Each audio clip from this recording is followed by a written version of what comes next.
Hola, ¿qué tal? Mi nombre es Circan Cortés. Vamos a hablar acerca de la innovación tecnológica aplicada a la educación. Este es un video relacionado a la actividad número uno de la maestría en educación por parte de la Universidad de IEXPRO, impartida por el maestro Juan José González Sánchez. Bueno, primero que nada, vamos a ver cómo va la sociedad, cómo tiene esa transición desde la etapa industrial hasta la aplicación del conocimiento. Y vamos a hablar acerca también de cómo el sistema educativo actual se está quedando corto sobre las necesidades que están imperando en esta nueva sociedad, la cual llamaremos Sociedad 4.0. Bueno, 4.0, ¿por qué? Porque ha habido otras tres. Parece muy obvio, pero hay que mencionarlo.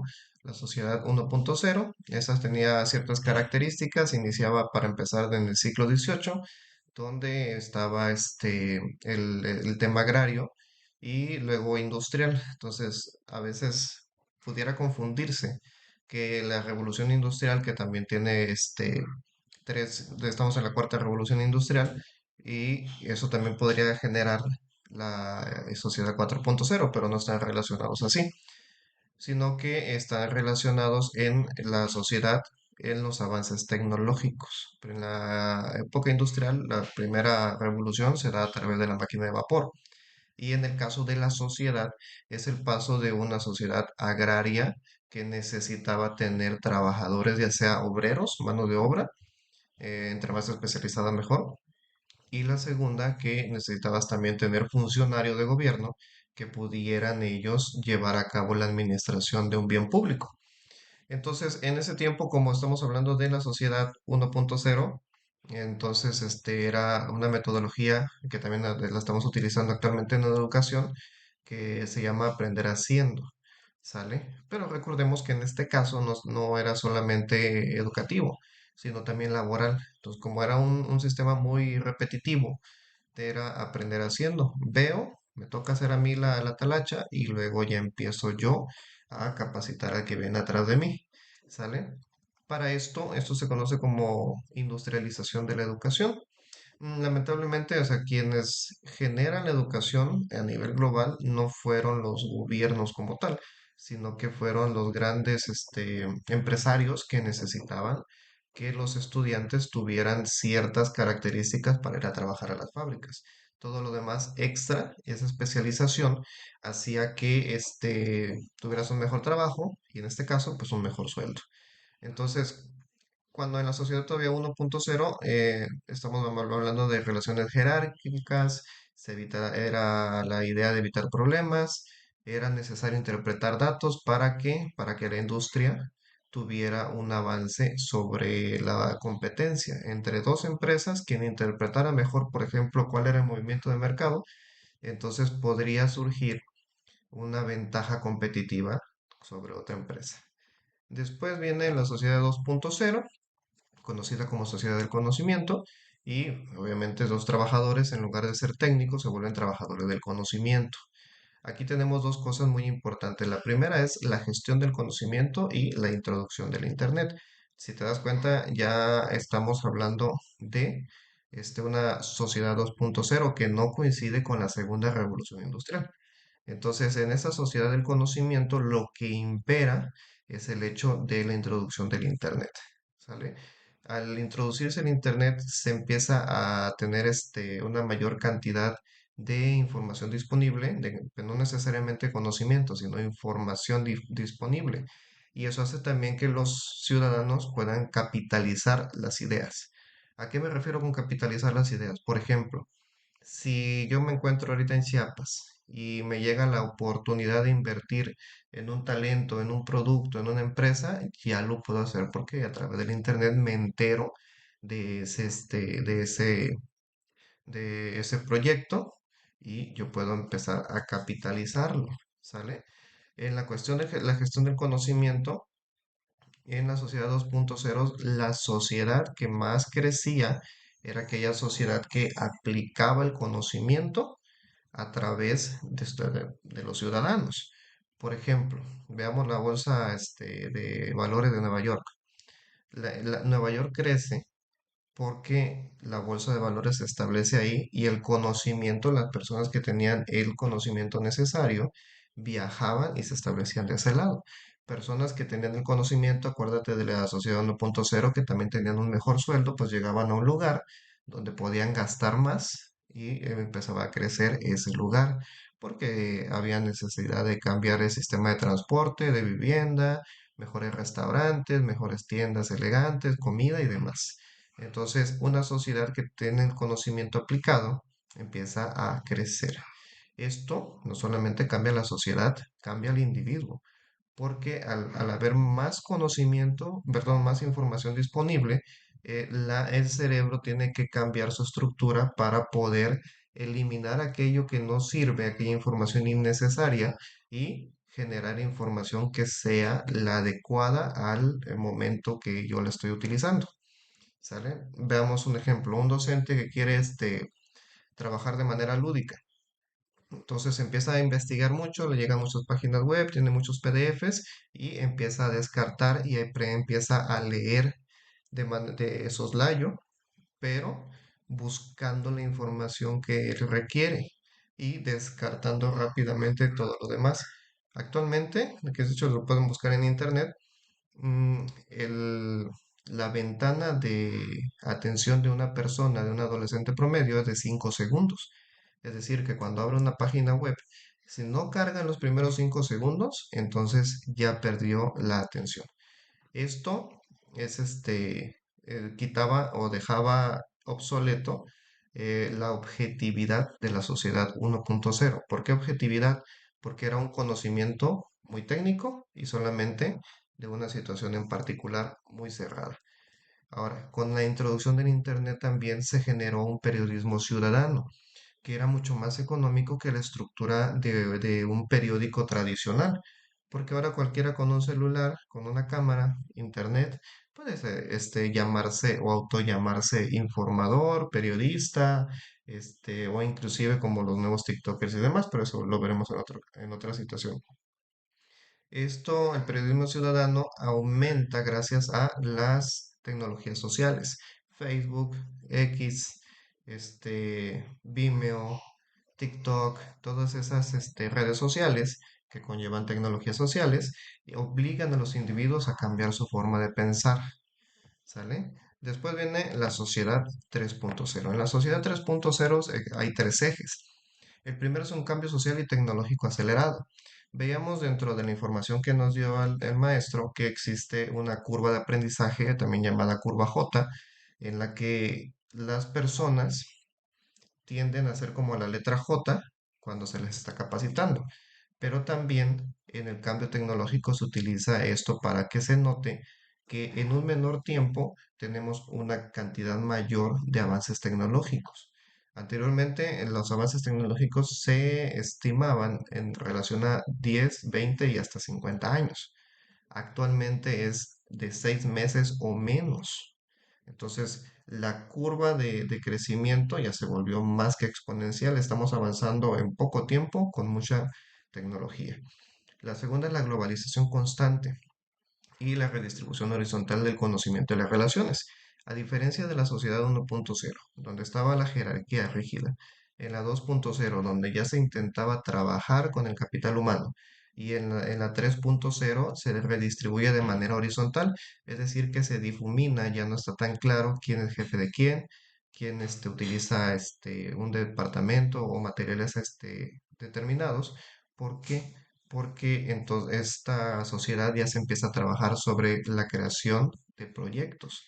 Entonces, en algún proyecto yo puedo ser el líder porque tengo la capacidad para ordenar a la gente, pero en otro proyecto otra persona puede liderar porque esa persona en ese momento tiene las capacidades necesarias. Y de esa manera estamos trabajando de manera horizontal, ya no vertical, ya no jerárquica. Y para esta sociedad existe ahora unos estudiantes que al momento de llegar a ser económicamente activos, es decir, que ya son trabajadores, se les conoce como nómadas. No de conocimiento en inglés y la palabra de nómadas, ¿sale? Estos nómadas no tienen la limitante del espacio físico. Es decir, que como ya estamos hablando de una sociedad interconectada, ellos en su computadora o en su celular o en la tablet pueden llevar toda la oficina y trabajar en cualquier lugar y les permite disfrutar más de la vida. También tenemos una situación difícil de ver aquí en la sociedad 3.0, que es la singularidad tecnológica. Esto quiere decir que, por ejemplo, la máquina de vapor en su momento significó que las personas visionaran que podía haber otras máquinas que también utilizaran el vapor. Pero actualmente en la singularidad tecnológica los avances son tan rápidos y tan complejos que no se sabe hacia dónde va a avanzar en cuestión tecnológica. Eso lo estamos viendo actualmente con la inteligencia artificial. Y este cambio tecnológico también favorece el cambio social porque estamos más interconectados. Sin embargo, en la cuestión de la educación está quedándose obsoleto el sistema educativo. Esto se da ¿por qué? Porque la aplicación del conocimiento es la que está imperando en la sociedad 3.0. Aquello que yo no lo necesito saber, no lo puedo aplicar, no necesito saberlo. Esto es lo que impera en la sociedad 3.0. ¿Sale? Sin limitaciones y interconectividad. Ahora, el sistema educativo actual ya está listo para ser obsoleto, porque de la sociedad 1.0 en la agraria, industrial y en la 2.0 gestión del conocimiento, pues todavía seguíamos generando obreros, funcionarios, trabajadores de la iniciativa privada, pero actualmente eso ya no hay tanta cabida para seguir trabajando de esa manera, porque una persona puede tener ese conocimiento sin necesidad de una educación formal. Y ahora se genera lo que se conoce como aprendizaje invisible. Es decir, con el conocimiento práctico se vuelve valioso a nivel social y personal. Todo lo demás, todo el bagaje que se tenía anteriormente, esa cantidad de información que no tenía una aplicación para el estudiante, ya no está siendo necesaria. Y en el caso del sistema educativo, pues hay mucho bagaje que los alumnos no van a necesitar porque no es de su interés. ¿Y qué va a suceder ahora que estamos llegando a una sociedad donde puedo tener yo el conocimiento, la información en un clic? Pero bueno, ahora, de la sociedad 3.0 se está generando, si no es que ya estamos inmersos, en la sociedad 4.0 y la industria 4.0. Existen cosas muy buenas en ese sentido y también algunas que quedan en entredicho y que no tienen muy fijo lo que deben hacer en la cuestión ética. Por ejemplo, tenemos en la industria y sociedad 4.0, los individuos están interconectados. Un celular, suficiente para saber cómo está mi familia, mis vecinos, mis trabajadores y demás. Sin embargo, también genera una mayor cantidad de riesgos en la privacidad. Del otro lado también, por ejemplo, como se automatizan procesos, pues ya podemos personalizar los productos, personalizar las experiencias. Sin embargo, también le quitas ese no sé qué sé yo que tienen los productos artesanales. ¿Sale? Por un lado, generas una mejor experiencia en el cliente, pero por el otro lado se pierde esa creatividad en la cuestión de los productos artesanales. La industria y sociedad 4.0 va a generar nuevos empleos. Según esto, se van a eliminar 75 millones de empleos tradicionales, pero se van a generar 100 millones más. O sea, habría un incremento de 25 millones. Sin embargo, esos nuevos empleos no van a ser para las personas que tenían los conocimientos anteriores. Van a ser para las nuevas personas que ya vengan con este nuevo modelo de sociedad. Entonces puede ser posible que incremente la brecha de desigualdad social. Verigracia, ¿qué pasará con aquellos lugares en donde la penetración de Internet no sea tanto? Chiapas tenemos una penetración de Internet del 25% en todo el estado y no es un Internet de calidad. Entonces quedaríamos, si de por sí vamos peleando el último lugar con Oaxaca, entonces ahorita eso podría ser incrementar la desigualdad social aquí en el estado. También una parte bonita es que se genera una trazabilidad a través de la blockchain, pero también tiene un impacto ambiental negativo. La trazabilidad de la cadena de producción me puede hacer a mí que, por ejemplo, si yo compro un producto, este producto va a tener un código de barras, por llamarlo de alguna manera. Pero en ese código de barras no solamente me va a servir para localizar el producto. Si hay algún problema, yo puedo seguir la trazabilidad hacia atrás para saber en qué momento este no satisfizo mis necesidades. Eso va a ser muy bueno. Pero ¿cuál es el detalle?